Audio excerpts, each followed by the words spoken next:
بسم اللہ الرحمن الرحیم الحمد للہ رب العالمین والصلاة والسلام علی رسولہ محمد خاتم النبیین وامام المتقین وقائد الغر المحجلین وعلی آلہ واصحابہ اجمعین اما بعد قال اللہ تعالی یا ایہا الذین آمنوا اطیعوا اللہ ورسولہ ولا تولوا عنہ وانتم تسمعون صدق اللہ العظیم۔ ہم مسلمان ہیں، ہم کلمہ پڑھتے ہیں لا الہ الا اللہ محمد الرسول اللہ۔ ہمارے کلمے کے دو جز ہیں، پہلا جز ہے لا الہ الا اللہ اور دوسرا جز ہے محمد الرسول اللہ۔ اور ظاہر ہے ان دونوں چیزوں پر جب تک انسان ایمان نہیں لائے گا وہ مسلمان نہیں ہو سکتا۔ جب تک وہ اللہ کو وحدہ لا شریک معبود نہیں مانتا اور جب تک حضرت محمد صلی اللہ علیہ وسلم کو اللہ کا رسول اور آخری پیغمبر نہیں مانتا، ایسا شخص مسلمان نہیں ہو سکتا۔ ہم جب یہ پڑھتے ہیں کہ محمد الرسول اللہ، اس کے کچھ تقاضے ہیں۔ تقاضے کا مطلب یہ ہے کہ ہم نے صرف یہ زبان سے کہنا نہیں ہے کہ محمد صلی اللہ علیہ وسلم اللہ کے رسول ہیں، یہ صرف زبان سے کہنے کی بات نہیں ہے، بلکہ اس کا مقصد یہ ہے، اس کلمے کی تعلیم یہ ہے کہ ہم نے جب لا الہ الا اللہ کہا کہ ہم نے اللہ کو معبود مان لیا، اب اس کا مطلب یہ ہے کہ اب اللہ کے جتنے احکام ہیں وہ ہم اسی طریقے کے مطابق ادا کریں گے، اپنی زندگی اسی طریقے کے مطابق گزاریں گے جس طریقے کے مطابق اللہ کے رسول نے گزاری ہے، اس لیے کہ ہمارے رسول وہ ہیں، تو اب اللہ کا حکم ہم انہی کے طریقے کے مطابق ادا کریں گے۔ اور ظاہر ہے حضور علیہ الصلاۃ والسلام کی زندگی یہ دین کا ایک مستقل حصہ ہے۔ حضرت عائشہ رضی اللہ تعالی عنہا سے کسی نے پوچھا حضور علیہ الصلاۃ والسلام کے اخلاق کے بارے میں کہ آپ کے اخلاق کیا تھے، تو حضرت عائشہ رضی اللہ تعالی عنہا نے فرمایا کان خلقہ القرآن، کہ قرآن آپ کے اخلاق تھے، یعنی قرآن کو اگر آپ نے چلتے پھرتے دیکھنا ہے، ایک قرآن ہے جو آپ کے پاس کتابی صورت میں ہے، ایک ہے کہ آپ اس کو چلتے پھرتے دیکھنا چاہتے ہیں، تو عائشہ نے فرمایا کہ حضور علیہ الصلاۃ والسلام کو دیکھ لیں۔ قرآن کریم میں اللہ تعالیٰ نے ارشاد فرمایا وَمَا يَنطِقُ عَنِ الْهَوَىٰ إِنْ هُوَ إِلَّا وَحْيٌ يُوحَىٰ، کہ آپ کی زبان سے کوئی بھی بات اپنی طرف سے نہیں نکلتی، إِنْ هُوَ إِلَّا وَحْيٌ، جب بھی زبان سے بات نکلتی ہے تو وحی ہوتی ہے۔ حضور علیہ الصلاۃ والسلام کی زبان مبارک سے جب بھی بات نکلے گی وہ وحی ہوگی جو اللہ تعالیٰ نے ان کو بھیجی ہے۔ اسی لیے قرآن کریم بھی وحی ہے اور حدیث شریف بھی وحی ہے، قرآن بھی وحی ہے اور حدیث بھی وحی ہے۔ قرآن کو کہا جاتا ہے وحی مطلوب، مطلوب کا مطلب وہ وحی جس کی تلاوت کی جاتی ہے۔ حدیث کو کہا جاتا ہے وحی غیر مطلوب، وہ وحی جس کی تلاوت نہیں کی جاتی۔ وحی دونوں ہیں، لیکن قرآن کی تلاوت کی جاتی ہے، حدیث کی تلاوت نہیں کی جاتی۔ قرآن کریم کے اندر الفاظ بھی اللہ تعالیٰ کی طرف سے ہیں، حدیث کے اندر مفہوم اللہ تعالیٰ کی طرف سے ہوتا ہے، الفاظ حضور علیہ الصلاۃ والسلام کے ہوتے ہیں، لیکن ہوتی وہ وحی۔ کئی مقامات پر مسلمانوں کو یہ حکم دیا ہے اطیعوا اللہ و اطیعوا الرسول، کئی مقامات پر قرآن کریم میں آپ جہاں دیکھیں گے اللہ نے اپنی اطاعت کا حکم دیا ہے، ساتھ ہی رسول کی اطاعت کا حکم دیا ہے۔ قرآن کریم میں اللہ تعالیٰ نے ارشاد فرمایا یا ایھا الذین آمنوا اطیعوا اللہ ورسولہ، اے ایمان والو اللہ اور اس کے رسول کی اطاعت کرو۔ ایک اور مقام پر فرمایا یا ایھا الذین آمنوا استجیبوا للہ وللرسول، اے ایمان والو اللہ اور اس کے رسول کی پکار پر لبیک کہو، اللہ اور اس کا رسول جب کسی بات کی دعوت دے اس کو قبول کرو۔ ایک اور مقام پر اللہ تعالیٰ نے ارشاد فرمایا من یطع الرسول فقد اطاع اللہ، جس نے رسول کی اطاعت کی اس نے اللہ کی اطاعت کی۔ کیوں؟ اس لیے کہ رسول وہی کہتا ہے جو اللہ کا فرمایا ہوا ہوتا ہے۔ تو رسول کی اطاعت در حقیقت اللہ کی اطاعت ہے. اللہ تعالیٰ نے رسول کی اطاعت کو اپنی اطاعت اسی لیے قرار دیا کہ رسول نے جو تعلیمات دی ہیں وہ اللہ کی طرف سے ان کو عطا ہوئی ہیں. اس کا مطلب ہم اللہ کے فرما بردار بھی اس وقت تک نہیں بن سکتے جب تک ہم اپنے پیغمبر کے فرما بردار نہ بنے. جب تک اپنے رسول کے فرما بردار نہ بنے اللہ کے فرما بردار بھی نہیں بن سکتے. قرآن کریم میں اللہ تعالیٰ نے ارشاد فرمایا فَلَا وَرَبِّكَ لَا يُؤْمِنُونَ حَتَّى يُحَكِّمُوكَ فِي مَا شَجَرَ بَيْنَهُمْ ثُمَّ لَا يَجِدُوا فِي أَنفُسِهِمْ حَرَجًا مِمَّا قَضَيْتَ وَيُسَلِّمُوا تَسْلِيمًا. اللہ تعالیٰ فرماتے ہیں تیرے رب کی قسم لا یؤمنون یہ مسلمان نہیں ہو سکتے حتی یحکموک فیما شجر بینہم یہاں تک کہ یہ آپ کو حکم تسلیم کر لیں, آپ کو فیصل تسلیم کر لیں, آپ کو حرف آخر تسلیم کر لیں, اپنے تمام تنازعات میں آپ کی طرف رجوع کریں, جو بات آپ کہیں ثم لا یجدوا فی انفسہم حرجا ان کے دلوں میں اس کے بارے میں کوئی شک شبہ بھی نہ آئے کہ آیا یہ بات ٹھیک ہے یا غلط ہے. اگر شک شبہ بھی آ جائے اللہ نے فرمایا تیرے رب کی قسم یہ مومن ہی نہیں ہو سکتے. اللہ تعالیٰ نے قسم کھا کر فرمایا کہ ایسا شخص مومن نہیں ہے جو حضور علیہ الصلاۃ والسلام کے فرمائے ہوئے پر راضی نہیں ہے یا آپ کی بات کے اندر شک کرتا ہے. اب اس سے بڑھ کر اور کیا بات ہو سکتی ہے. قرآن کریم میں ایک دوسرے مقام پر اللہ تعالیٰ نے ارشاد فرمایا وَمَا كَانَ لِمُؤْمِنٍ وَلَا مُؤْمِنَةٍ إِذَا قَضَى اللَّهُ وَرَسُولُهُ أَمْرًا أَن يَكُونَ لَهُمُ الْخِيَرَةُ کہ کسی مومن مرد یا عورت کے لیے اس بات کی اجازت نہیں ہے کہ جب اللہ اور اس کا رسول کوئی فیصلہ کر دے اب اس فیصلے کے بعد کسی مومن مرد یا عورت کو کوئی اختیار نہیں ہے کہ وہ اس فیصلے کو چھوڑ کر اپنا کوئی اختیار استعمال کرے, اپنی طرف سے کوئی آپشن استعمال کرے. کسی مومن مرد یا کسی مومن عورت کے لیے اس بات کی شریعت ہرگز اجازت نہیں دیتی. اس کا مطلب یہ ہوا کہ اسلام نے ہمیں مکمل طور پر باؤنڈ کیا ہے کہ اس وقت تک تم مسلمان ہی نہیں ہو سکتے, تمہارا اسلام ہی قبول نہیں جب تک وہ حضور علیہ الصلاۃ والسلام کے طریقے کے مطابق نہ ہو اور جب تک حضور علیہ الصلاۃ والسلام کی اطاعت اس میں شامل نہ ہو.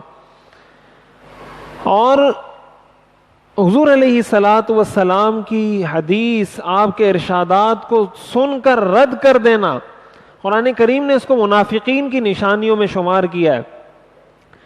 اللہ تعالیٰ ارشاد فرماتے ہیں وَإِذَا قِيلَ لَهُمْ تَعَالَوْا إِلَى مَا أَنزَلَ اللَّهُ وَإِلَى الرَّسُولِ رَأَيْتَ الْمُنَافِقِينَ يَصُدُّونَ عَنْكَ صُدُودًا کہ جب آپ ان کو کہیں گے کہ آؤ اس چیز کی طرف جو اللہ نے اپنے رسول پر نازل کی ہے تو یہ آپ سے بھاگیں گے, آپ کے قریب نہیں آئیں گے.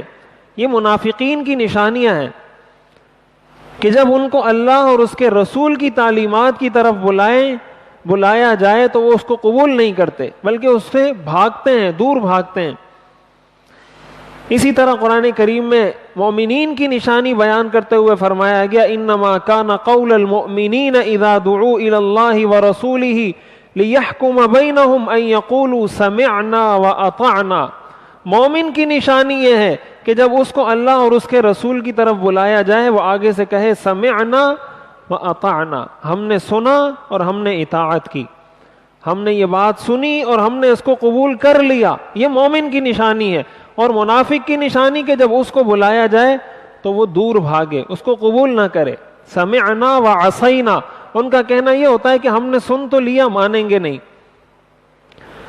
ان ساری آیات سے ہمیں یہ معلوم ہوتا ہے کہ ہمارا اسلام کسی بھی طرح قبول ہو ہی نہیں سکتا جب تک حضور علیہ الصلاۃ والسلام کے طریقے کے مطابق وہ دین نہ ہو. ہماری نماز قبول نہیں ہو سکتی, ہمارا روزہ قبول نہیں ہو سکتا, ہمارا حج قبول نہیں ہو سکتا, ہمارا ایمان قبول نہیں ہو سکتا جب تک وہ حضور علیہ الصلاۃ والسلام کے بتائے ہوئے طریقے کے مطابق نہ ہو. اب ظاہر طریقے کے مطابق کب ہوگا؟ طریقے کے مطابق اس وقت ہوگا جب ہمیں طریقہ پتہ ہوگا. ہمیں پتہ ہوگا کہ حضور علیہ الصلوۃ والسلام نے یہ کام اس طریقے سے کیا تھا تو پھر ہم وہ کام اس طریقے سے کریں گے. اسی وقت ہمارا وہ کام حضور کے مطابق ہو سکتا ہے, اس کے بغیر تو نہیں ہو سکتا. اور اگر ہمیں پتہ ہی نہیں تو پھر کیسے مطابق ہوگا؟ قرآن کریم کے اندر اللہ تعالیٰ نے ارشاد فرمایا لَقَدْ كَانَ لَكُمْ فِي رَسُولِ اللَّهِ أُسْوَةٌ حَسَنَةٌ, کہ تمہارے لیے رسول اللہ کی ذات میں بہترین نمونہ ہے. یعنی اللہ تعالیٰ نے اس آیت میں مسلمانوں کے لیے آئیڈیل شخصیت کا تعین کیا ہے کہ ایک مسلمان کے لیے رول ماڈل, مسلمان کے لیے آئیڈیل شخصیت جس کو اس نے فالو کرنا ہے, جو اس کی فیورٹ پرسنالٹی ہوگی, وہ حضور علیہ الصلوۃ والسلام کی ذات ہے. اب حضور علیہ الصلوۃ والسلام کی زندگی میں, آپ کی حیات طیبہ کے اندر بہت جامعیت ہے. حضور علیہ الصلوۃ والسلام سے ہم نے بہت کچھ سیکھنا ہے, اور وہ بہت کچھ اپنی زندگی کے ہر گوشے میں سیکھنا ہے. ظاہر حضور علیہ الصلوۃ والسلام انسان تھے, بشر تھے. قرآن کریم میں اللہ تعالیٰ نے اس کو بڑے واضح انداز میں بیان فرمایا. اب حضور علیہ الصلوۃ والسلام پیدا ہوئے, آپ بچے تھے, جس طرح بچے ہوتے ہیں. آپ نے بچپن بھی گزارا, آپ نے لڑکپن بھی گزارا, آپ نے جوانی بھی گزاری, پھر آپ کو نبوت بھی ملی, پھر آپ نے نبوت والی زندگی بھی گزاری, پھر مکہ میں بھی رہے, مدینہ میں بھی رہے, آپ نے جنگیں بھی لڑی. یہ سارے مراحل سے آپ گزرے ہیں. تو اب حضور علیہ الصلوۃ والسلام کا جو بچپن تھا, کیا ہمارے بچوں کا بچپن وہی ہے یا نہیں ہے؟ حضور کا جو لڑکپن تھا, ہمارا لڑکپن وہی ہے یا نہیں ہے؟ حضور کی جو جوانی تھی, ہماری جوانی وہ جوانی ہے یا نہیں ہے؟ حضور کی عمر جب 40 سال ہو گئی, آیا ہماری زندگی 40 سال میں وہ زندگی ہے یا نہیں ہے؟ یہ اصل وہ چیز ہے جو سیرت سے سیکھنے کی ہے. معاملہ یہ ہے کہ سیرت سے ہم لوگ بالکل ناواقف ہیں. سیرت کے حوالے سے ہم بالکل کچھ یعنی مخصوص قصے ہم نے یاد کیے ہوئے ہیں, مخصوص واقعات یاد کیے ہوئے ہیں, اور اسی پر رسم و رواج کے طور پہ بس شب معراج یاد کی ہوئی ہے, اور شب برات یاد کی ہوئی ہے, اور کوئی 2-3 قصے ہمیں یاد ہوں گے کہ حضور علیہ الصلوۃ والسلام کی پیدائش اس دن ہوئی تھی. بس یہ 4-5-6 چیزیں ہم نے یاد کی ہوئی ہیں, اور کچھ نہیں پتا. حضور علیہ الصلوۃ والسلام دیکھیں, حضور علیہ الصلوۃ والسلام نے ایک شوہر کی حیثیت سے بھی زندگی گزاری ہے. اب ایک شوہر اس وقت صحیح اور کامیاب شوہر ہوگا جب اس کی زندگی حضور علیہ الصلوۃ والسلام کی زندگی کے مطابق ہوگی. آپ نے بحیثیت مسجد کے امام کی بھی زندگی گزاری ہے, آپ نے امامت بھی کروائی ہے. اب ایک امام اس وقت کامیاب امام ہوگا, یا ایک امام کی امامت اس وقت ٹھیک ہوگی جب اس کی امامت کے اصول, اس کے طریقہ کار حضور علیہ الصلوۃ والسلام کی امامت کے مطابق ہوں گے. آپ نے ایک سپہ سالار کی حیثیت سے, چیف آف آرمی اسٹاف کی حیثیت سے بھی آپ نے زندگی گزاری ہے. آپ اپنے صحابہ کی کمانڈ کرتے تھے, کمانڈر تھے اپنی فوج کے. اب ایک کمانڈر اس وقت صحیح اور کامیاب کمانڈر ہو سکتا ہے جب وہ حضور علیہ الصلوۃ والسلام کی سیرت پر عمل کرے. آپ نے ایک پڑوسی کی حیثیت سے بھی زندگی گزاری ہے, آپ نے ایک بھتیجے کی حیثیت سے بھی زندگی گزاری ہے, آپ نے ایک بھائی کی حیثیت سے بھی زندگی گزاری ہے, آپ نے ایک پوتے کی حیثیت سے بھی زندگی گزاری ہے. یعنی زندگی کا آپ کوئی بھی پہلو لے لیں, ایک بھائی کی حیثیت سے بھی آپ نے زندگی گزاری ہے, ایک قاضی, ایک جج کی حیثیت سے بھی زندگی گزاری ہے, ایک والد کی حیثیت سے بھی زندگی گزاری ہے. اب ہم اس وقت اپنی زندگی کے کسی بھی گوشے میں کامیاب ہو سکتے ہیں. مثلا کوئی والد ہے, وہ چاہتا ہے کہ میں کامیاب والد بن جاؤں. شوہر ہے, وہ چاہتا ہے میں کامیاب شوہر بن جاؤں. استاد ہے, آپ نے ایک ٹیچر کی حیثیت سے بھی زندگی گزاری. اب ایک ٹیچر چاہتا ہے کہ میں کامیاب ٹیچر بن جاؤں. ایک تاجر ہے, وہ کاروبار کر رہا ہے. حضور علیہ الصلوۃ والسلام تاجر تھے, آپ نے کاروبار بھی کیا ہے. اس کی تجارت اس وقت ٹھیک ہوگی جب وہ حضور علیہ الصلوۃ والسلام کی تجارت کے اصولوں کو دیکھے گا. ایک ملازم ہے، وہ ملازمت کر رہا ہے. حضور علیہ الصلوۃ والسلام نے ملازمت بھی کی ہے، دوسروں کی بکریاں چراتے تھے آپ. اب اس کی ملازمت اس وقت کامیاب ہو سکتی ہے جب وہ حضور علیہ الصلوۃ والسلام کو دیکھے کہ آپ نے ملازمت کس طریقے سے کی تھی. یہ وہ بنیادی چیز ہے جو ہمیں نہیں پتا. ہمیں سیرت کی ان چیزوں کا بالکل نہیں پتا. ہم نے دین، اس لیے یہ بات جو میں بار بار کرتا ہوں نا کہ ہم نے دین مخصوص چیزوں کا نام رکھا ہوا ہے، اور یہ ہماری غلط فہمی ہے. اور اسی وجہ سے ہمارے گھروں میں جھگڑے ہو رہے ہیں، اسی وجہ سے ہمارے گھر میں فساد ہے، ہمارے شہر میں فساد ہے، ہمارے ملک میں فتنہ ہے. اس کی بنیادی وجہ سیرت سے دوری ہے. ہم کبھی بھی کامیاب نہیں ہو سکتے جب تک حضور علیہ الصلوۃ والسلام کی سیرت کو اختیار نہیں کریں گے. اب دیکھیں، میں ایک مثال دیتا ہوں سیرت کی، آگے ہم پڑھیں گے انشاءاللہ تفصیل سے، ہم اس کو شروع کریں گے. ایک مثال صحیح بخاری کی حدیث ہے. حضور علیہ الصلوۃ والسلام ایک زوجہ مطہرہ کے گھر میں تشریف رکھتے تھے، اور اسی زوجہ مطہرہ کی باری تھی جس کے گھر میں آپ تشریف رکھتے تھے. بعض روایات میں آتا ہے کہ حضرت عائشہ رضی اللہ تعالی عنہ کے گھر میں آپ تشریف رکھتے تھے.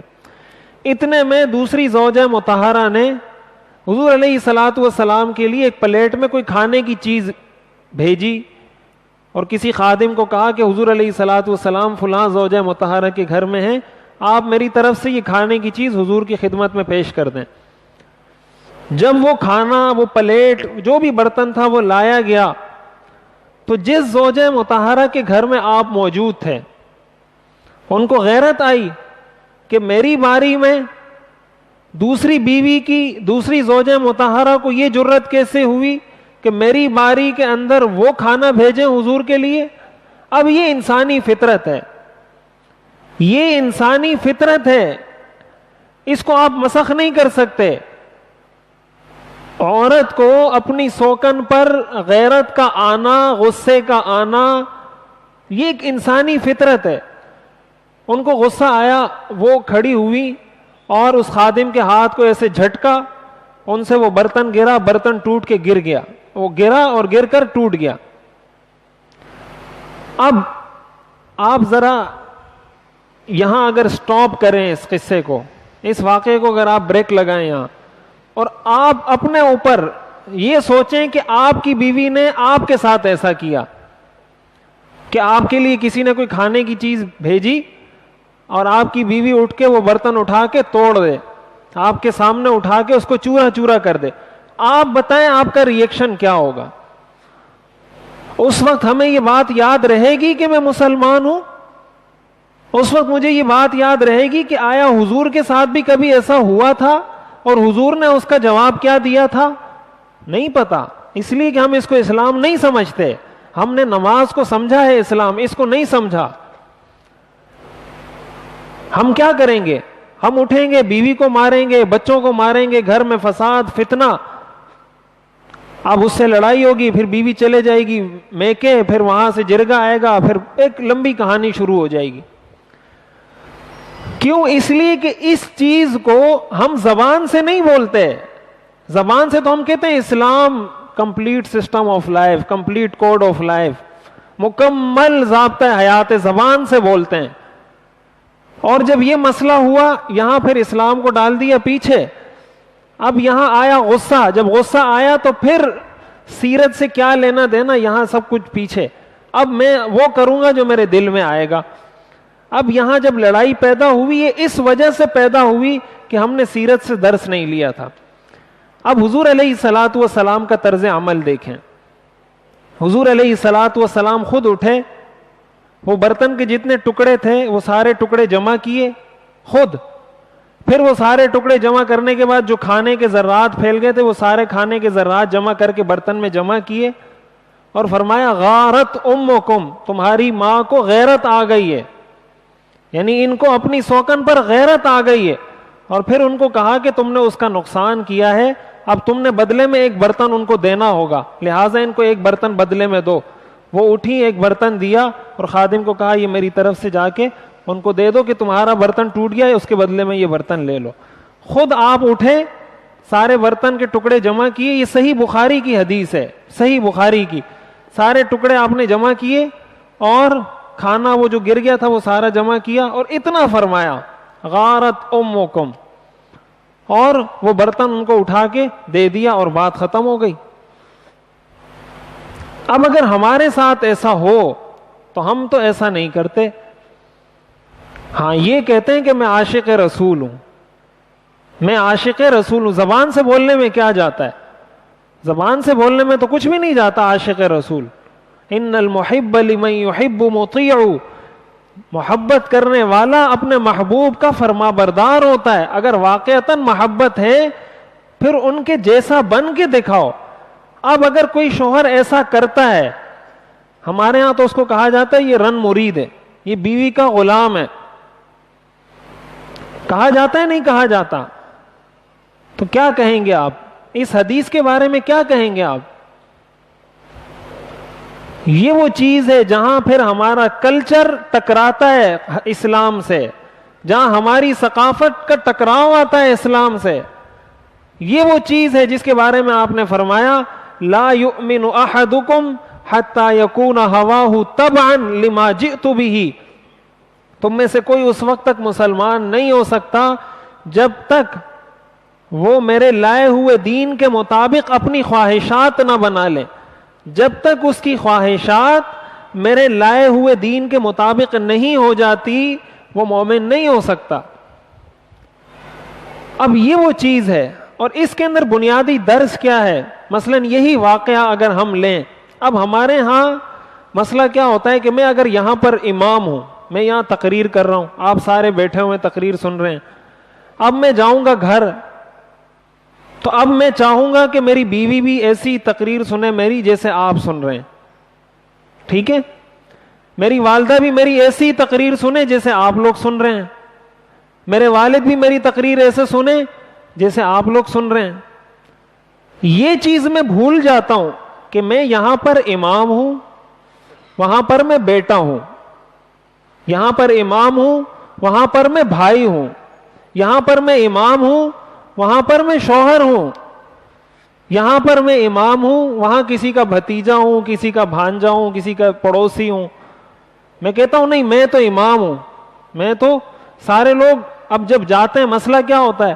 کوئی مینیجر ہے کمپنی میں تو کوئی فلاں ہے، کوئی فلاں ہے، کوئی ڈائریکٹر ہے، کچھ بھی ہے، کوئی کونسلر ہے، کوئی ایم پی اے، کوئی ایم این اے. باہر جاتے ہیں لوگ کھڑے ہو جاتے ہیں، گھر میں جاتے ہیں تو بیوی سلام نہیں کرتی ہے.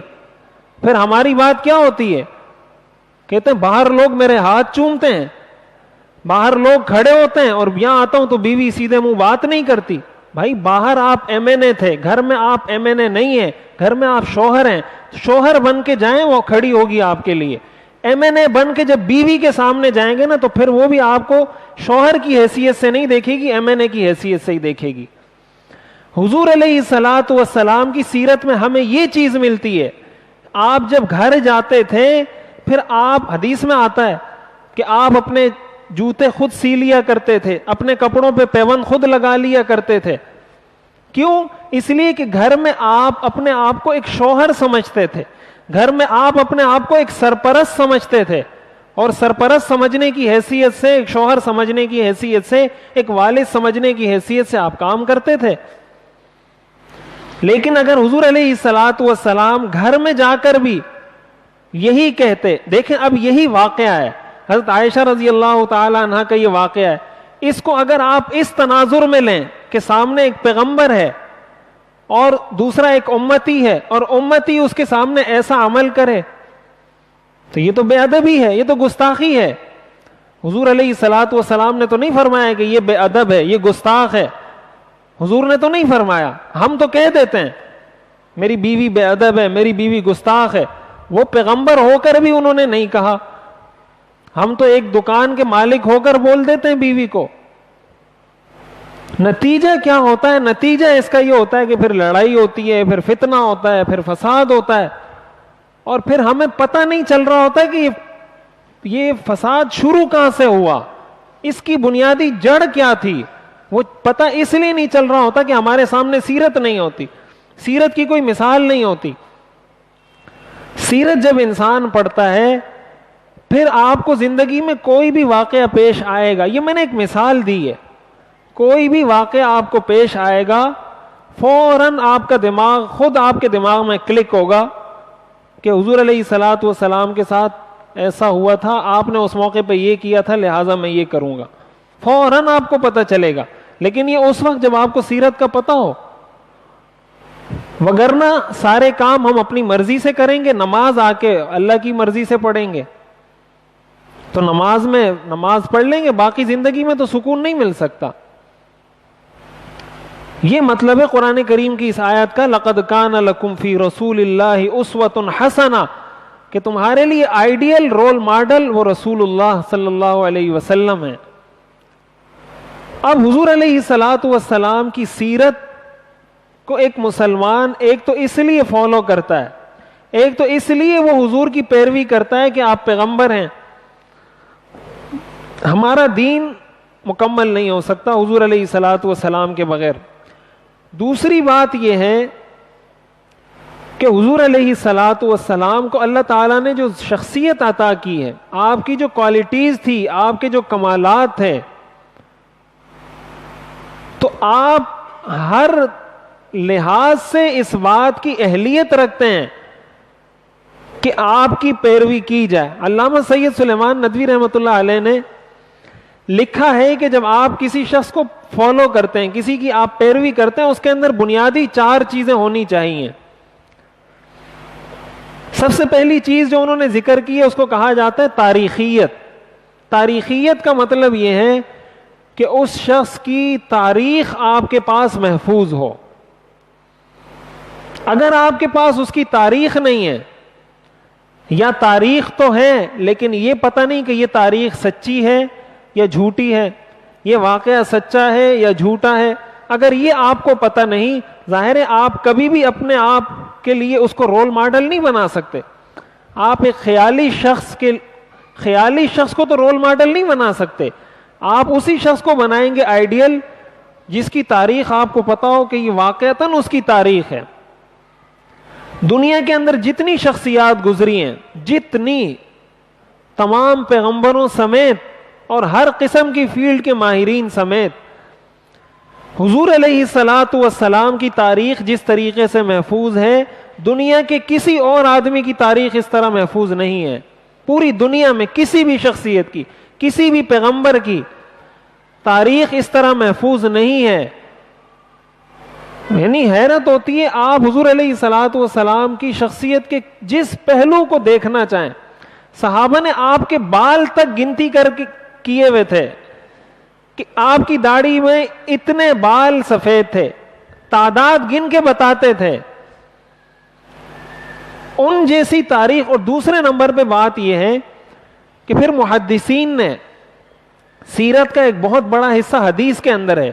ایک تو سیرت کی کتابیں, حدیث کی کتابوں میں سیرت کا ایک بہت بڑا حصہ ہے. مسلمانوں کا ایک فن ہے, ایک علم ہے جس کو کہا جاتا ہے اسماء الرجال. اسماء الرجال کا مطلب یہ ہوتا ہے کہ آپ مثلا, میں یہاں آپ کو بیٹھ کے ایک واقعہ سناتا ہوں کہ حضور علیہ الصلوۃ والسلام کے ساتھ یہ واقعہ پیش آیا. اب میں, اس کو کہا جاتا ہے راوی, روایت کرنے والا, نقل کرنے والا. اب یہ واقعہ میں نے کس سے سنا ہے, اس نے کس سے سنا ہے, اس نے کس سے سنا ہے, اس نے کس سے سنا ہے. محدثین نے اپنی کتابوں میں 5 لاکھ راویوں کے پورے حالات محفوظ کیے ہیں. اور یہ آج کے کمپیوٹر کے دور میں نہیں کیے, پوری دنیا میں اس کی کوئی مثال نہیں ہے کہ پورا بایو ڈیٹا ایک ایک راوی کا محفوظ ہے کتابوں میں. آپ جس حدیث کے, جس راوی کے بارے میں جاننا چاہیں, مثلا 300 سال پہلے جس راوی نے اس حدیث کو روایت کیا تھا, آپ کہتے ہیں مجھے اس کے حالات چاہیے, ابھی آپ کتاب کھولیں آپ کو حالات مل جائیں گے کہ وہ کہاں پیدا ہوا تھا, وہ کس کا بیٹا تھا, وہ کیا کام کرتا تھا, وہ نماز پڑھتا تھا یا نہیں پڑھتا تھا, وہ اس کی معاشرت کیسی تھی, وہ پڑوسی کیسا تھا. ایک ایک چیز محفوظ کی ہوئی ہے. وہ کھاتا کیا تھا, پیتا کیا تھا, اس کے بچے کتنے تھے, اس کی بیویاں سب کچھ محفوظ ہے. یہ تو آج آپ جائیں گے تو نادرا آپ کو آپ کا ڈیٹا دے دے گا. یہ انہوں نے, مسلمانوں نے 1200 سال پہلے محفوظ کر کے رکھا ہوا ہے یہ سارا ڈیٹا راویوں کا. اب اتنی مستند تاریخ, اور جہاں پر کہیں ایسا ہو جائے کہ بیچ میں ایک آدمی مسنگ ہو، مثلا میں روایت کر رہا ہوں اور میں اپنے استاد کا نام ذکر نہیں کرتا کہ مجھے اس نے سنایا، بلکہ میں اس کے استاد کا نام ذکر کر دیتا ہوں. مثلا میرا استاد یہ ہے، اس کا استاد یہ ہے، تو میں اس کا نام ذکر کرنے کے بجائے اس کا نام ذکر کر دیتا ہوں. محدثین اس پہ وہ لگا دیتے ہیں ریجیکٹڈ، یہ حدیث قابل قبول نہیں ہے. اس لیے کہ اس نے ایک راوی کو بیچ میں نکالا کیوں؟ اس نے جو ایک راوی کو نکالا ہے اس کا مطلب وہ راوی کوئی گڑبڑ ہے، یا تو وہ نماز نہیں پڑھتا تھا، یا تو وہ روزے کا پابند نہیں تھا، یا تو اس کے کھانے پینے میں مسئلہ تھا. اس نے جو بیچ میں ایک راوی کو گرایا ہے اور نام لیے بغیر ڈائریکٹ دوسرے استاد کا نام لیا، اس کا مطلب گڑبڑ ہے. اب یہ ایک شک پیدا ہوا، اس شک کی وجہ سے وہ اس کو ریجیکٹ کر دیتے ہیں. اتنی مستند تاریخ ہے حضور علیہ الصلوۃ والسلام کی ہمارے پاس، ایسی تاریخ دنیا میں کسی کی نہیں ہے. تو اس سے زیادہ ظاہر ہے اگر آپ ایک شخصیت کو آئیڈیل بناتے ہیں لیکن آپ کو پتہ نہیں ہے، یا آپ کو کسی نے قصہ تو سنا دیا لیکن آپ کو پتہ نہیں کہ یہ قصہ ٹھیک ہے یا غلط ہے. حضور علیہ الصلوۃ والسلام کی سیرت کی ہر بات کو جب جو شخص چاہے وہ آسانی سے پرکھ کے بتا سکتا ہے. یہ پہلا کمال موجود تھا کہ آپ کی تاریخ محفوظ ہے اور دنیا میں کسی کی محفوظ نہیں ہے. دوسری اہم بات جو کسی شخصیت میں ہونی چاہیے اس کو فالو کرنے کے لیے، وہ یہ جس کو کہا جاتا ہے جامعیت. جامعیت کا مطلب یہ ہوتا ہے، جس کو ہم یہ کہتے ہیں کہ اس کی زندگی کمپریہنسو ہو، یعنی زندگی کے ہر شعبے میں آپ کو اس سے رہنمائی ملتی ہو. ایسا نہ ہو کہ وہ آپ کو یہ تو بتا دے کہ کاروبار اس طریقے سے کرنا ہے، لیکن اگر آپ اس سے پوچھیں کہ میں نے بیوی کے ساتھ زندگی کیسے گزارنی ہے تو وہ کہے بھائی یہ میری فیلڈ نہیں ہے. مثال کے طور پر آج کوئی شخص ہے جس کے پاس کوئی بزنس سے ریلیٹڈ، فائنانس سے ریلیٹڈ کوئی ڈگری ہے، تو آپ اس کو سمجھیں گے کہ بھائی یہ فائنانس کا ماہر ہے، تو آپ اس کو پیسوں کے حساب کتاب کے بارے میں تو پوچھ لیں گے. لیکن اگر آپ اس کے پاس جائیں، اس کو بولیں یار میرے گھر میں مسئلہ ہے، گھر میں لڑائی ہو گئی، اس کا کوئی حل بتاؤ، تو وہ آپ کو حل نہیں بتا سکتا، اس لیے کہ وہ اس کا ماہر نہیں ہے. وہ آپ کو کہے گا آپ کسی دوسرے آدمی کے پاس جاؤ. کوئی انجینئر ہے، اس کی اپنی مخصوص فیلڈ ہے، کسی نے MBA کیا ہوا ہے، اس کی اپنی مخصوص فیلڈ ہے. حضور علیہ الصلوۃ والسلام کی شخصیت ہمہ جہت ہے. آپ اگر پوچھیں کہ پڑوسی کے ساتھ کیسے رہنا ہے، حضور علیہ الصلوۃ والسلام نے بتایا ہے. آپ پوچھیں رشتہ داروں کے ساتھ، حضور نے بتایا ہے. آپ پوچھیں بیوی کے ساتھ، بتایا ہے. آپ کہیں کاروبار، حضور نے بتایا ہے. آپ کہیں ملازمت، حضور نے بتایا ہے. آپ کہیں عبادت، حضور نے بتایا. آپ پوچھیں جنگ کیسے کرنی ہے، حضور نے سکھایا ہے. وکالت کیسے کرنی ہے، جج کیسے بننا ہے، حکمران کیسے بننا ہے، وزیر اعظم کیسے بننا ہے، صدر کیسے بننا ہے، خلیفہ کیسے بننا ہے، حضور نے کر کے بتایا ہے. اتنی جامع شخصیت کسی کی نہیں ہے حضور علیہ الصلوۃ والسلام کے علاوہ، کہ جن کے اندر یہ ساری چیزیں جمع ہو گئی ہوں اور جس پہلو سے آپ ان کو فالو کرنا چاہیں آپ کر سکیں. یہ بھی حضور علیہ الصلوۃ والسلام کی وہ صفت ہے جو کسی اور میں نہیں ہے. ایک اور کوالٹی ہے جس کو کہا جاتا ہے عملیت. عملیت کا مطلب یہ ہے کہ اس آدمی نے یا اس شخصیت نے آپ کو محض ایک تھیوری نہ دی ہو، ایک نظریہ نہ دیا ہو، بلکہ پریکٹیکل کر کے دکھایا ہو. ایک تو یہ ہے نا کہ کوئی آدمی آپ کو کہہ دے کہ آپ گھر میں اس طرح کر لیں، یہ کر لیں، یہ کر لیں، آپ کامیاب ہو جائیں گے. کاروبار میں آپ یہ کر لیں، یہ کر لیں، یہ کر لیں، کامیاب ہو جائیں گے. پڑوسیوں کے ساتھ اس طرح رہیں، اس طرح رہیں، کامیاب ہو جائیں گے. جنگ اس طرح کریں، یہ کریں، وہ کریں، کامیاب ہو جائیں گے. حضور علیہ الصلوۃ والسلام نے تھیوری نہیں دی ہے ہمیں، تھیوری کے ساتھ ساتھ پریکٹیکل کر کے دکھایا ہے. ہر کام پریکٹیکل کر کے دکھایا ہے کہ نماز اس طرح پڑھنی ہے، روزہ اس طرح رکھنا ہے، حج اس طرح کرنا ہے، زکوٰۃ اس طرح دینی ہے، پڑوسیوں کے ساتھ یہ کرنا ہے، دوست کے ساتھ یہ کرنا ہے، دشمن کے ساتھ یہ کرنا ہے، بطور صدر یہ کرنا ہے، بطور وزیر اعظم یہ کرنا ہے، بطور جج کے یہ کرنا ہے. سب کچھ کر کے بتایا ہے. آپ کو بہت سارے دنیا میں ایسے لیڈر مل جائیں گے جنہوں نے اپنے فالوورز کو ایک تھیوری تو دی ہے لیکن پریکٹیکل نہیں دیا. اس لیے کہ پریکٹیکل میں بہت ساری تھیوریز ناکام ہو جاتی ہیں. بہت ساری چیزیں ناکام ہو جاتی ہیں پریکٹیکل میں. حضور علیہ الصلاۃ والسلام نے اپنی زندگی میں سارے کام کر کے دکھائے ہیں. اس لیے ان وجوہات کی وجہ سے بھی حضور علیہ الصلاۃ والسلام کی شخصیت مسلمانوں کے لیے اس بات کی پوری پوری اہلیت رکھتی ہے کہ ایک مسلمان نے اگر کسی کو فالو کرنا ہے تو وہ حضور علیہ الصلاۃ والسلام کے علاوہ کسی کی شخصیت کو, کسی کی ذات کو فالو نہیں کر سکتا, اس لیے کہ یہ کوالٹیز اور کسی کے اندر موجود نہیں ہیں. اور پھر حضور علیہ الصلاۃ والسلام کی سیرت جب ہم پڑھتے ہیں تو یہ محض کسی شخص کی سیرت پڑھنا نہیں ہے کہ آپ کہیں کہ میں نے ایک شخص کی زندگی پڑھ لی, ان کی بایوگرافی پڑھ لی, شروع سے آخر تک کیا تھا کیا نہیں تھا یہ پڑھ لیا. حضور کی سیرت کا معاملہ یہ نہیں ہے. حضور کی سیرت ایک دین ہے, ایک تمدن ہے, ایک ثقافت ہے, ایک کلچر ہے, ایک مذہب ہے. آپ کی سیرت اپنے اندر پوری ایک ثقافت رکھتی ہے, آپ کی سیرت اپنے اندر پورا ایک دین رکھتی ہے, آپ کی سیرت اپنے اندر پوری ایک تہذیب, پوری ایک ثقافت, پوری ایک زندگی رکھتی ہے. اور حضور علیہ الصلاۃ والسلام نے عرب کے معاشرے میں رہ کر یہ سارا کچھ کر کے دکھایا, اپنے عمل سے یہ ساری چیزیں امت کو سکھائی ہیں.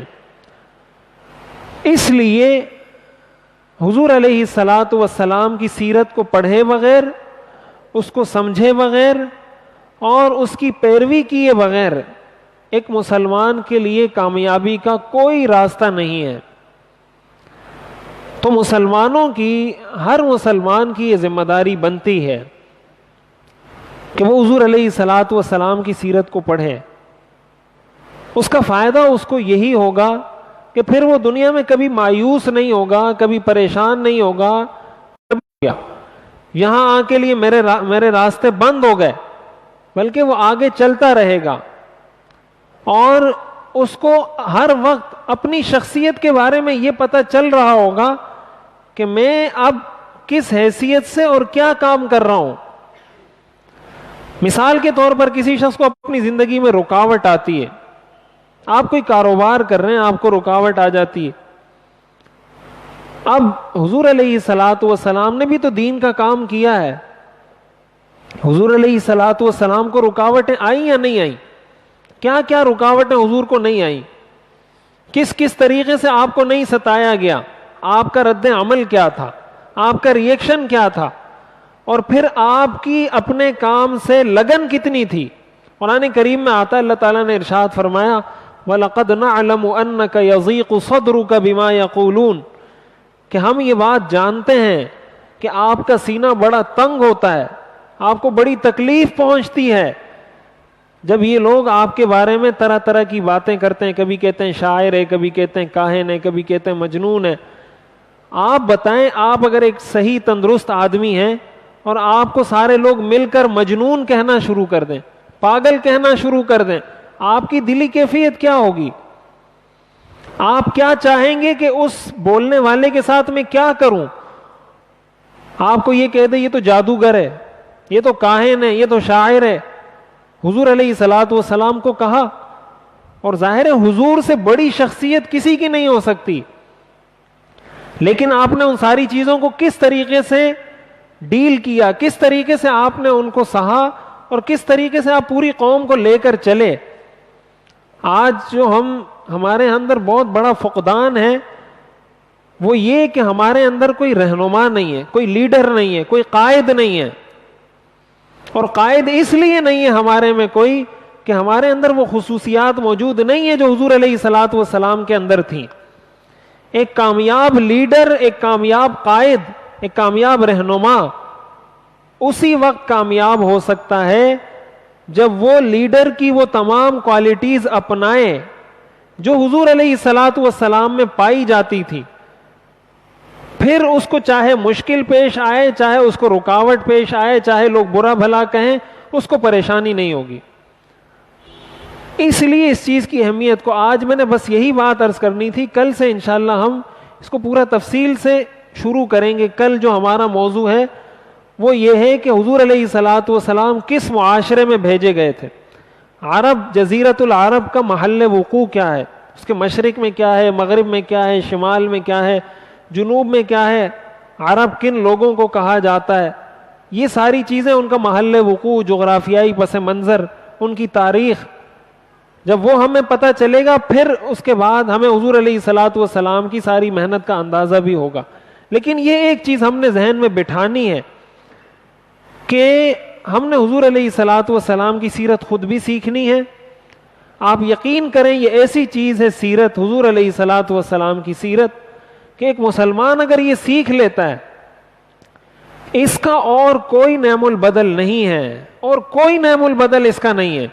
آپ کہیں سے وہ فائدہ حاصل نہیں کر سکتے جو آپ کو سیرت کے سیکھنے سے حاصل ہوتا ہے. اور صرف آخرت کی کامیابی کی بات بھی نہیں کر رہا، دنیا کی کامیابی. جب آپ دیکھیں گے ایک ایک چیز پر، جب آپ غور کریں گے کہ حضور علیہ الصلوۃ والسلام کا کیا طرز عمل ہے، انسان حیران ہو جاتا ہے. اور یہ ایک آخری بات میں عرض کروں، ہمارے استاذ محترم حضرت مفتی محمود اشرف صاحب دامت برکاتہم فرمایا کرتے ہیں، دور حدیث کی کلاس میں دارالعلوم میں تقریباً 450-500 طلبہ ہوتے ہیں ایک ہی کلاس میں، تو بہت بڑی کلاس ہے. تو مختلف علاقوں کے لوگ ہوتے ہیں، کوئی پنجاب سے آیا ہوتا ہے، کوئی KPK سے آیا ہوتا ہے، کوئی بلوچستان سے، مختلف طلبہ ہوتے ہیں. اور ہر آدمی کا اپنا ایک خاندانی بیک گراؤنڈ ہوتا ہے. کوئی کسی کاروباری فیملی سے تعلق رکھتا ہے، کسی کے والد مزدور ہوتے ہیں، کسی کے والد ڈرائیور ہوتے ہیں، ہر طبقے کے لوگ ہوتے ہیں. اور وہ ایک مخصوص ماحول میں پروان چڑھے ہوتے ہیں. اب ہوتا ہمارے ساتھ کیا ہے، سیرت سے دوری کی وجہ سے ہوتا یہ ہے کہ ہم میں سے ہر شخص نے دین کا ایک مخصوص تصور اپنے ذہن میں بٹھایا ہوا ہے. تو ہمارے استاد محترم جب آتے ہیں وہ بخاری شریف پڑھاتے، مولوی نہیں بیٹھے ہوئے، یہ 500 مذہب بیٹھے ہوئے ہیں، یہ 500 مذہب بیٹھے ہوئے ہیں، 500 مولوی نہیں ہے. کہتے ہیں مولوی صاحب آپ کا الگ مذہب ہے، آپ کا الگ مذہب ہے، آپ کا الگ مذہب ہے، آپ کا الگ مذہب ہے. میں جو یہاں پر آیا ہوں تو آپ کو جو مذہب پڑھانا چاہتا ہوں اس مذہب کا نام ہے اسلام. اس مذہب کا کیا نام ہے؟ اسلام. تو میں آپ کو اسلام پڑھانا چاہتا ہوں. لہذا پھر وہ یہ فرماتے ہیں اگر آپ مجھ سے اسلام پڑھنا چاہتے ہیں تو آپ یہاں تشریف رکھیں، اور اگر آپ کسی اور مذہب کے فالوور ہیں تو آپ یہاں سے تشریف لے جائیں، اس لیے کہ میں تو آپ کو یہاں اسلام پڑھاؤں گا، اور ہو سکتا ہے کہ اسلام کی وہ باتیں آپ کو بری لگیں. کیوں؟ اس لیے کہ آپ تو ایک مخصوص بیک گراؤنڈ سے تعلق رکھتے ہیں. آپ نے تو ایک چیز کو مثلا سمجھا ہوا ہے کہ یہ ثواب کا کام ہے، یہاں آپ کو پتہ چلے گا کہ یہ تو ثواب ہے ہی نہیں. پھر جب آپ کو ٹھیس پہنچے گی کہ یار میں تو اس کو ثواب سمجھتا تھا، اس کا مطلب آپ کا مذہب کچھ اور ہے، اسلام کوئی اور مذہب ہے. میں آپ کو ایک مثال دیتا ہوں. مجھے فون آیا رمضان میں ایک خاتون کا کہ میں نے پچھلے سال اعتکاف کیا تھا اور میرے والد نے مجھے کہا کہ اعتکاف کے دوران خاتون اپنے بال نہیں کھول سکتی، لہٰذا آپ جب سونے لگو تو سوتے وقت بھی آپ کا کوئی ایک بال بھی نظر نہیں آنا چاہیے. اگر ایک بال بھی نظر آیا آپ کا اعتکاف ٹوٹ گیا. اس نے مجھ سے پوچھا کہ میں نے پچھلے سال اعتکاف کیا تھا لیکن بڑی مشکل سے، کون پورے سر کو اس طرح باندھ کے مکمل کے ایک بال بھی نظر نہیں آیا، کون سو سکتا ہے؟ تو میں نے کہا یہ تو شریعت کا حکم نہیں ہے. عورت جب سونا چاہے اس کو تو شریعت نے منع نہیں کیا، وہ بال کھول کے بھی سو سکتی ہے. کوئی غیر محرم اگر نہیں ہے، اپنے لیے الگ سو رہی ہے، بال کھول کے سوئے، دوپٹہ ہٹا کے سوئے. شریعت نے تو اس کو پابند نہیں کیا کہ آپ اعتکاف کے دوران بال نظر نہیں آنے چاہیے. لیکن اس نے اپنی بیٹی سے پورے 10 دن اس طرح گزروائیں اعتکاف میں، اور دین اسلام بول کے گزروائیں کہ یہ اسلام ہے، یہ مذہب ہے. جب مجھ سے پوچھا میں نے کہا یہ تو اسلام تو نہیں ہے، یہ تو کوئی اور مذہب ہوگا. اسلام میں تو ایسا نہیں ہے کہ آپ اس کو پابند کریں. اب ہمارے ہاں جو دیندار لوگ ہوتے ہیں، جس کو تھوڑا بہت دین کا علم حاصل ہو جاتا ہے، وہ لوگوں کے ساتھ یہی کرتے ہیں، وہ لوگوں کے ساتھ یہ کام کرتے ہیں. اب بال عورت کا ڈھانپنا ایک اچھا کام ہے. اب اس نے اپنی طرف سے مفتی بن کر اس نے یہ کہا کہ چونکہ بال ڈھانپنا ایک اچھا کام ہے لہٰذا اعتکاف اس سے ٹوٹ جاتا ہوگا اگر کوئی نہیں ڈھانپے گا، اور جا کے اپنی بیٹی کو فتویٰ دے دیا. ہم لوگ دین کی یہ تصویر پیش کر رہے ہیں اپنے عمل سے بھی اپنے قول سے بھی، جس کا نتیجہ یہ ہے کہ لوگ دین سے دور ہو رہے ہیں. دین سے دوری کی بہت بڑی وجہ یہ میں آپ کو ایک حقیقت بتا رہا ہوں. دیندار لوگوں کو دین سے دور کرنے کا ایک بہت بڑا ذریعہ ہے. یہ بات بہت سخت ہے، بہت مشکل ہے اس کا ہضم کرنا، لیکن دیندار لوگوں نے بہت سارے لوگوں کو دین سے دور کیا ہے. ہمارے ایک دوست ہیں، وہ کہتے ہیں کہ یہ جو دیندار لوگ ہیں ان کو پورا فارمیٹ کر کے نا ان میں نئی ونڈو انسٹال کرنے کی ضرورت ہے، کہ پورا فارمیٹ کریں ان کو اور نئی ونڈو ان میں انسٹال کریں. اس کی وجہ یہ کہ اتنی چیزیں ہم نے دین کا حصہ بنا دی ہیں، اتنی چیزوں کو ہم نے لازم، ضروری، واجب، فرض کر دیا ہے کہ جو شریعت میں فرض نہیں ہے. آپ کسی بات پہ، یہ بات میں اکثر کہا کرتا رہتا ہوں، دیکھیں شریعت نے ایک مراتب رکھے، ایک کام ہے جو فرض ہے، ایک کام ہے جو واجب ہے، ایک کام ہے جو سنت ہے، ایک کام ہے مستحب ہے، ایک کام ہے جو جائز ہے. یہ کیٹیگریز ہیں شریعت میں کہ یہ فرض ہے، یہ واجب ہے، یہ سنت ہے، یہ مستحب ہے، یہ جائز ہے. اب شریعت کا معاملہ یہ ہے کہ شریعت ایک فرض کام پر بہت زیادہ سختی کرتی ہے.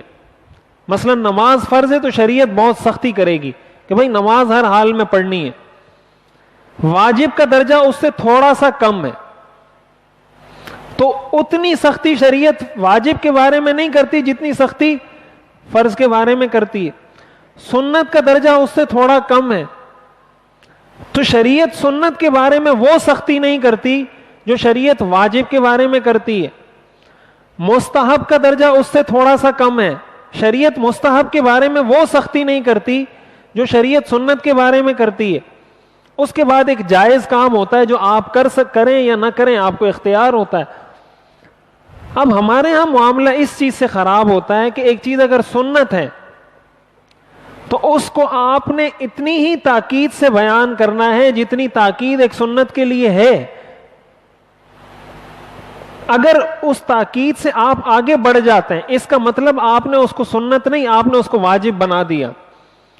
یہ جو جملے ہوتے ہیں نا جو علماء کہتے ہیں کہ یہ چیز ناجائز ہے، یہ چیز حرام ہے، یہ چیز نامناسب ہے، ایسا نہیں کرنا چاہیے، یہ اسی لیے کہا جاتا ہے کہ کوئی چیز حرام ہوتی ہے، کوئی چیز مکروہ ہوتی ہے، پھر کوئی مکروہ تحریمی ہوتی ہے، کوئی مکروہ تنزیہی ہوتی ہے. عام لوگ ان چیزوں میں فرق نہیں کر پاتے، اور فرق نہ کرنے کی وجہ سے ایک چیز اگر مثال کے طور پر مکروہ تنزیہی ہے، مکروہ تنزیہی کا مطلب یہ کہ اس کا نہ کرنا بہتر ہے، کسی نے کر لیا تو گناہ نہیں ہے اس پر، لیکن وہ اس پر اتنی سختی سے نکیر کرے گا، اتنی سختی کرے گا کہ اس کی وجہ سے لڑائی شروع ہو جائے گی. اب یہ لڑائی کرنا حرام تھا اور وہ اس کا کام مکروہ تھا، اس مکروہ کام کو ختم کرنے کے لیے آپ نے خود ایک حرام کام کا ارتکاب کر لیا، اور اس حرام کام کو ہم دین سمجھتے ہیں.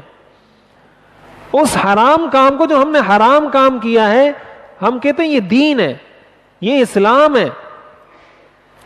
حالانکہ وہ اگر وہ کام کر بھی لیتا کوئی مسئلہ نہیں تھا، آپ نے جو یہ کام کیا آپ نے کبیرہ گناہ کیا. یہ وہ چیز ہے جو ہم لوگ فرق نہیں کر پاتے. یہ چیزیں ہمیں سیرت سے سیکھنے کو ملیں گی، تو اس لیے انشاءاللہ ہم آگے اس پر تفصیل سے بات کریں گے. آج اسی پر اکتفا کرتے ہیں. خلاصہ کلام یہ ہے کہ ہم خود بھی سیرت سیکھیں، اپنے بچوں کو بھی سکھائیں. ہمارے بچوں کو میڈیا جو کچھ سکھا رہا ہے، جو قصے کہانیاں سکھائی جا رہی ہیں، تو بہت ہی قابل رحم حالت میں ہے ہماری نسل، آنے والی نسل. نہ جانے کہ 25 سال بعد، 30 سال بعد جو اب یہ نسل جوان ہوگی تو اب ان کی کیا پوزیشن ہوگی، ان کی دماغی کیفیات، ان کے نظریات کیا ہوں گے، کچھ پتہ نہیں. اور اس کا یہی حل ہے کہ آپ سیرت سے جوڑیں ان کو، حضور علیہ الصلوۃ والسلام سے جوڑیں. جب حضور سے جوڑ دیں گے پھر آپ کی ٹینشن ختم ہو جائے گی. اپنے بچوں کو سیرت کے واقعات سکھائیں، ان کو سنائیں، اور پھر اپنی پریکٹیکل زندگی میں اس کو لائیں. اللہ تعالی ہمیں عمل کرنے کی توفیق عطا فرمائے. کل انشاءاللہ ہم باقاعدہ اس کو شروع کریں گے جزیرۃ العرب کے پورے پس منظر کے ساتھ کہ جزیرۃ العرب کیا ہے، اس کا پس منظر کیا ہے، وہاں کے لوگ کیا تھے، کون سی زبان بولتے تھے. اس پر انشاءاللہ ہم تفصیل سے بات کریں گے. اللہ تعالی عمل کرنے کی توفیق عطا فرمائے. الحمدللہ رب العالمین. والصلاة والسلام على رسوله محمد وآله وأصحابه أجمعين. ربنا آتنا في الدنيا حسنة وفي الآخرة حسنة وقنا عذاب النار. وصلى الله تعالى على خير خلقه محمد وآله وأصحابه أجمعين. آمين برحمتك يا أرحم الراحمين.